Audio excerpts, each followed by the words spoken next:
Alors, le cerveau pense, mais d'où viennent vraiment les pensées? Est-ce que c'est quelque chose qui vient de plus loin que ça? Moi, je pense que oui. Heu, je pense qu'en fait, on est traversé par cette force primordiale, cette force de vie, qui est la même force de vie qui s'exprime à travers tout le vivant et à travers même toute la matière, finalement. Et donc nos pensées, c'est, plus ou moins la déformation de ça par notre propre, personnalité, notre moi, ce qu'on appelle le moi, l'ego, et cetera. Donc c'est un travail du cerveau. Mais on voit bien que dès que ce mode de fonctionnement se met un peu en sommeil, on a ce qu'on appelle l'intuition qui s'exprime. Et ça, c'est pour moi une forme plus pure en fait de cette conscience originelle qui se laisse exprimer, que nous laissons s'exprimer à travers nous. Et plus on laisse passer cette conscience primordiale, plus on est intuitif. Et on peut dire que l'intuition, c'est la première marche vers des capacités plus grandes encore, comme la capacité de voyance, de clairvoyance, de précognition, etc. Et que les gens qui sont très intuitifs, eh ben, probablement qu'ils sont aussi capables d'avoir des perceptions extrasensorielles finalement. Ils sont capables d'être en relation avec cette dimension plus élevée, avec tout ce qu'on appelle l'invisible autour de nous, parce que finalement ils se laissent traverser par quelque chose qui est plus grand, qui est plus grand que ce que ce qu'on croit être en général. C'est-à-dire en général, on pense qu'on est juste un corps qui pense. En fait, on est certainement une conscience, bien sûr, qui a un corps, comme le disent beaucoup de traditions dans le monde entier, finalement. Et donc cette expérience d'espace, de temps et de matière qu'on vit, c'est une illusion. C'est ce que les hindous appellent la maya. Hein, donc c'est une illusion, mais qui est une illusion nécessaire parce qu'on vient faire cette expérience pour apprendre des choses. Mais effectivement, notre âme, notre soi, notre atman, comme on veut, lui, il existe en dehors du temps. Et il existe au-delà de l'espace et du temps. Donc il n'est pas soumis à cette question du temps. Et aujourd'hui, on voit bien que ces grands enseignements spirituels rejoignent finalement ce que nous disent certains physiciens, qui nous disent que oui, le temps est une illusion, le temps c'est quelque chose qui est lié à notre expérience de conscience, mais qui n'a pas d'existence absolue finalement.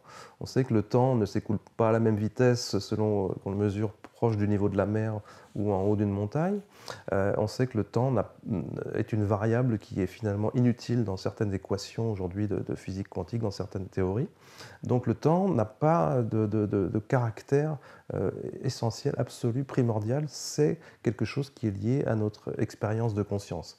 Parce que pour qu'il y ait une notion d'évolution, une notion d'apprentissage, il faut bien qu'il y ait cette notion de temps. Mais cette notion de temps, finalement, c'est une espèce de convention. Et on voit bien que si on vit des rêves prémonitoires, si des gens sont capables de faire de la voyance, de voir donc de faire de la précognition, de voir des choses qui se passent dans le futur, il faut bien que le temps soit déployé d'une certaine manière. Il faut bien que ces événements-là soient déployés dans le temps.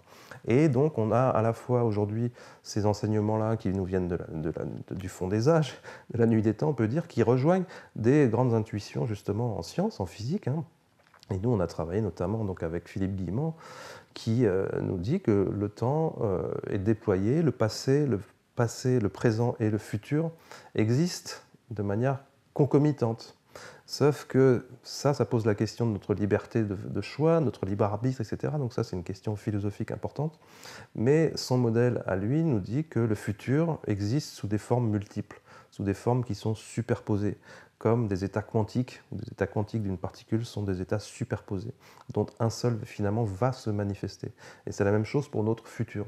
Nous avons à chaque instant plusieurs futurs possibles, probables, qui sont superposés les uns aux autres, et en fonction des choix que nous faisons, en fonction des attitudes que nous avons, en fonction de nos qualités d'âme, on peut dire, de nos capacités à justement nous laisser traverser par cette force de vie, cette force spirituelle primordiale, eh bien nous attirons à nous un certain futur, un futur plus ou moins bon pour nous, plus ou moins bon pour le collectif, pour l'humanité, pour le vivant, et pour le cosmos, etc.